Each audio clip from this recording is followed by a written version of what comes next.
আসসালামু আলাইকুম, আমি রুকসানা ইয়াসমিন ডেলি ব্লগ থেকে আপনাদের সবাইকে স্বাগতম।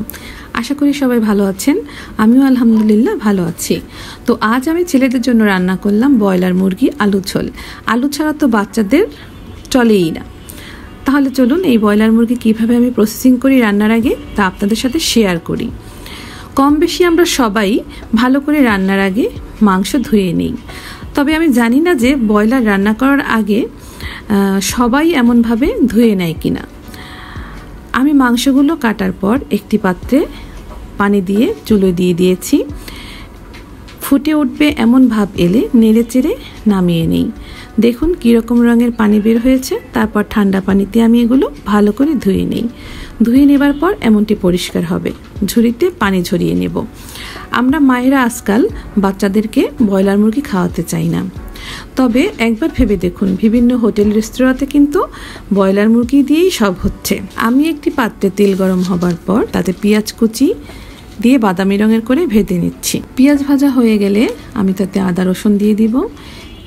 এখানে আমি 1 টেবিল চামচ রসুন, 1 টেবিল চামচ আদা এবং তেজপাতা দিয়ে দিয়েছি। এখন দিচ্ছি দারচিনি, এলাচি। এখন আমি এগুলোতে গুঁড়ো মশলা দিয়ে দেব। 1 টেবিল চামচ হলুদ, 1 টেবিল চামচ মরিচ এবং দিয়ে দিচ্ছি আমি ঘরে বানানো মাংস মশলা গুঁড়া। লবণ দিয়ে দিয়েছি। মশলাটি ভালো করে কষানো হয়ে গেলে আমি মাংস ও আলু দিয়ে দিব। কষানোর এই পর্যায়ে পানি বের হয়ে আসতে থাকবে।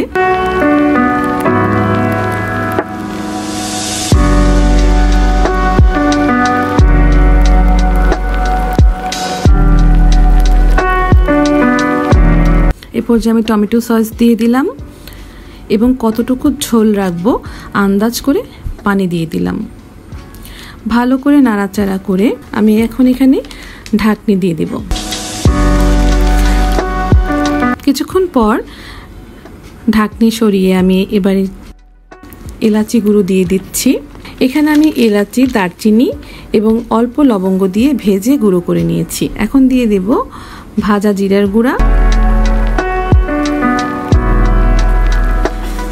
আমি উপর থেকে ছিটিয়ে দিচ্ছি। তারপর দিয়ে দিলাম ভাজা জিরার গুঁড়ো, উপর থেকে ছিটিয়ে দিলাম। ব্যাস হয়ে গেল মজাদার ও লোভনীয় মুরগি মাংস ঝোল।